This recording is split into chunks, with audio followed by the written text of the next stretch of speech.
Guys, ఎలా ఉన్నారు? మీకు సీ స్క్వాట్ అనే ఒక సముద్ర జీవి గురించి ఎప్పుడైనా విన్నారా? జనరల్ గా ఏంటి సీ స్క్వాట్? కానీ నేను స్క్విడ్ తెలుసు నాకు, లేకపోతే స్క్వాటిల్, పోకేమాన్ లో స్క్వాటిల్ తెలుసు, కానీ సీ స్క్వాట్ గురించి ఎప్పుడు వినలేదని అంటున్నారా? నేను కూడా ఈ మధ్య వరకు వినలేదు, కానీ ఒక్కసారి దాని గురించి తెలుసుకున్న తర్వాత మైండ్ బ్లో అయిపోయింది. ఏంటంటే సీ స్క్వాట్ అనేది ఒక సముద్ర జీవి. అది ఏం చేస్తుందంటే యంగ్ గా ఉన్నప్పుడు న్యూట్రియంట్స్ కోసం చాలా చోట్ల ఎదుగుతా ఉంటది. అంటే పోషకాలు తెచ్చుకుందాం అని చెప్పి ఫుల్ ఎత్తికేసుకొని ఏం చేస్తుందంటే తెచ్చేసుకుంటది. ఓకే, చాలా వరకు వచ్చేసింది అని చెప్పి ఏం చేస్తుందంటే అక్కడ ఉన్న రాయికో లేకపోతే బోట్ ఉంటాయి, షిప్, దాని కింద ఉన్న దానికో ఎక్కడికో వెళ్ళి అటాచ్ అయిపోతుంది. ఓకేనా? వెళ్ళి అటాచ్ అయిపోయిన తర్వాత ఏమి చేయదు. ఆ, అంటే ఏం చేయదు. అయితే ఏంటి, బాగా తెచ్చుకుంది కదా న్యూట్రియంట్స్, ఇంకా ఏం చేస్తుంది అనుకుంటున్నారా? అది ఎలా అయిపోతుంది అంటే ఏం చేయాలో తెలియక తెలియక తెలియక దాని బ్రెయిన్ అదే తినేసుకుంటాం. ఎస్, మీరు వినేది కరెక్ట్. ఏంటంటే ఏం చేయాలో తెలియక, బోరు కొట్టాలో అది ఏం చేయాలో తెలియక దాని బ్రెయిన్ అదే తినేసుకుంటది.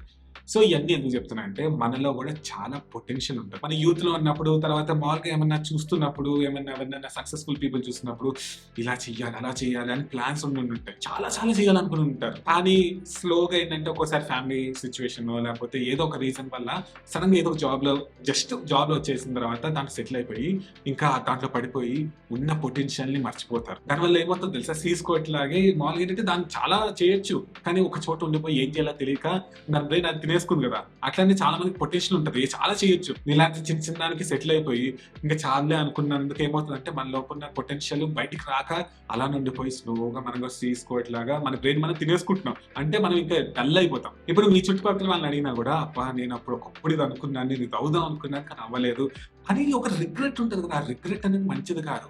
అప్పుడు లోపల ఉండిపోయి ఒక గిల్ట్ క్రియేట్ అవుతుంది. నేను అది చేస్తుంటే ఇప్పటికి లైఫ్ ఎలా ఉండేదో అలా అనుకోవద్దు. ఇప్పటికీ ఛాన్స్ ఉంది మనకి మార్చుకోవడానికి. అంటే ఇండైరెక్ట్ గా మనం లోపల తినేసుకుంటున్నాము. అలా చేసుకోవద్దు. ఇప్పుడు మీకు ఒక ఎగ్జాంపుల్ చెప్తాను. నేను ఇంజనీరింగ్ కాలేజ్ లో ఉన్నప్పుడు మామూలుగా ఒక ఫ్రెండ్ ఉండేవాడు. అతను ఏంటంటే ఎప్పుడు అనేవాడు, ఒక చిన్న జాబ్ వస్తే చాలా అయిపోతుంది, అంటే నేను సెటిల్ అయిపోతాను, చాలా చిన్నది వస్తే చాలా, అంటే నిజంగా చిన్నది వచ్చింది, ఇక అంతే అయిపోతుంది. ఏదైనా మైండ్ కూడా అక్కడ వరకు ఉంది కాబట్టి ఏమనుకున్నాడు అక్కడ వరకు వచ్చింది. సో మనం ఎక్కువ థింక్ చేయాలి. ఇప్పుడు ఏంటంటే కొంతమంది సిచ్యువేషన్స్ వల్ల జాయిన్ అయి ఉండొచ్చు, కానీ అయిపోయినట్టు కాదు కదా. రోజుకి సాయంత్రం కొంచెం సేపు మీకు నచ్చిన దాని మీద ఫోకస్ పెడతా ఉంటే అదే ఫీల్డ్ లో మళ్ళీ ఫ్యూచర్ లో ఏమైనా చేయొచ్చేమో. ప్లస్ కొంతమందికి అసలు నాకు తెలియదు అంటే నైట్ స్కూల్లో జాయిన్ అవ్వచ్చు, లేకపోతే ఎక్కడైనా జాయిన్ అవ్వచ్చు. అలాంటివి కూడా ఉంటాయి కదా. ఓన్లీ స్కూల్లోనే జాయిన్ అవ్వాల్సిన అవసరం లేదు. ఇప్పుడు ఏజ్ అయిపోయింది, ఇప్పుడు ఎవరు చదువుతారు అక్కడ అంటే ఇప్పుడు నైట్ స్కూల్స్ లో జాయిన్ అవ్వచ్చు, లేకపోతే అది కాదు ఓపెన్ యూనివర్సిటీస్ ఉంటాయి. అది కూడా కాదు, ఇప్పుడు ఎక్కడైనా ఏం నేర్చుకోవాలన్నా ఆన్లైన్ నేర్చేసుకోవచ్చు. ఇప్పుడు గుర్తుపెట్టుకోండి, మీకు ఏదో ఇంట్రెస్ట్ ఉంటుంది, ఆ ఇంట్రెస్ట్ మీద మీరు యూట్యూబ్ కంటిన్యూ చూడటం, తర్వాత కోర్సులు తీసుకొని ఆన్లైన్ చూడటం వల్ల మీకు ఆ ఇంట్రెస్ట్ అనేది ఎక్స్పర్ట్ లెవెల్కి వెళ్ళిపోతుంది. అప్పుడు ఏమవుతుందంటే మీరు దాని నుంచి ఏదో ఒకటి చేయొచ్చు. ఇక్కడ చాలా ఇంపార్టెంట్ ఇంకోటి ఉంది. ఏంటంటే ఏజ్ పెరుగుతున్న కొద్దీ ఏమవుతుందంటే ఇంకా మా వల్ల ఏమవుతుంది అనుకుంటే నిజంగానే బ్రెయిన్ అయిపోతుందంటే తెలుసా. న్యూరోప్లాస్టిసిటీ అనే ఒక కాన్సెప్ట్ ఉంది. మీరు ఎంత ఏజ్, మీకు 99 years ఉన్నా కూడా మీరు నేర్చుకోవాలి అని కొత్తగా ట్రై చేస్తుంటే బ్రెయిన్ లో న్యూరాన్స్ కొత్తవి వస్తాయంట. ఇంకా నేర్చుకోవడానికి మీకు కెపాసిటీ పెరుగుతుంది. అలా కాకుండా మీరు బ్రెయిన్ సిగ్నల్ ఇచ్చేసారు అనుకోండి, ఇంకా నేనేం నా వల్ల కాదంటే నిజంగా బ్రెయిన్ ఓకే అవసరం లేదేమో కొత్త చెప్పడం అని చెప్పి బ్రెయిన్ ఉన్న న్యూరాన్స్ కూడా తీసేస్తుంది. అందుకని ఒక స్టడీ కూడా చేశారు. ఇప్పుడు మామూలుగా యూఎస్ఏలో తర్వాత చైనాలో ముసలి వాళ్ళని కంపేర్ చేస్తారు, ఎల్డర్లీ పీపుల్ని.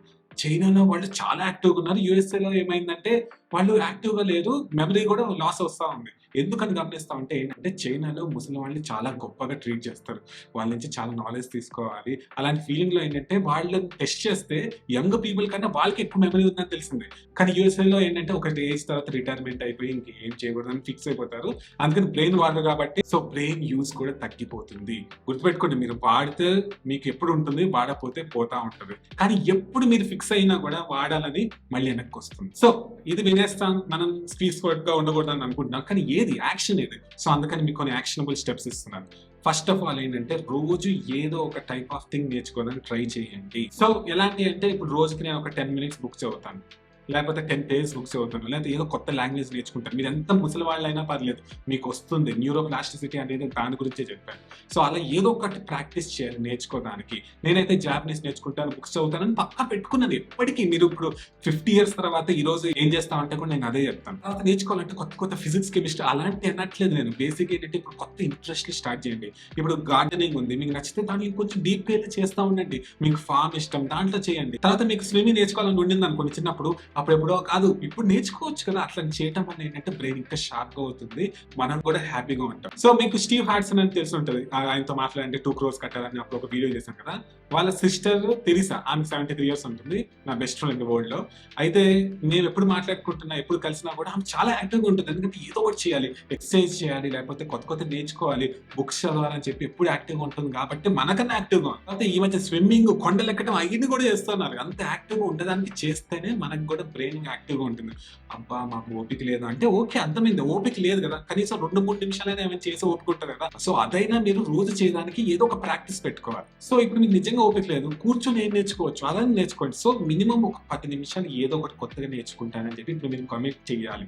ఆ కమిట్ చేసింది కింద రాయండి. ఎవరి మీ ఏజ్ ఏదైనా పర్లేదు, నేను ఒకప్పుడు చేయాలనుకున్నా, లేకపోతే నాకు ఇది చేయాలని ఉంది, చేయలేదు, చేయాలనిపిస్తుంది, సో నేను ఇది చేస్తాను అని కింద ఫస్ట్ ఒక కామెంట్ రాయండి. ఏం చేయబోతున్నారు ప్రతిరోజు 10 మినిట్స్. సో మన సి స్క్వాట్స్ గా ఉండద్దు, మన ఇంకా పవర్ఫుల్, మన లోపల మొత్తం పొటెన్షియల్ వాడుకుంటే మజా వస్తుంది. సో అది చేద్దాం. సో మీరందరూ ఆసమ్, అది నాకు తెలుసు.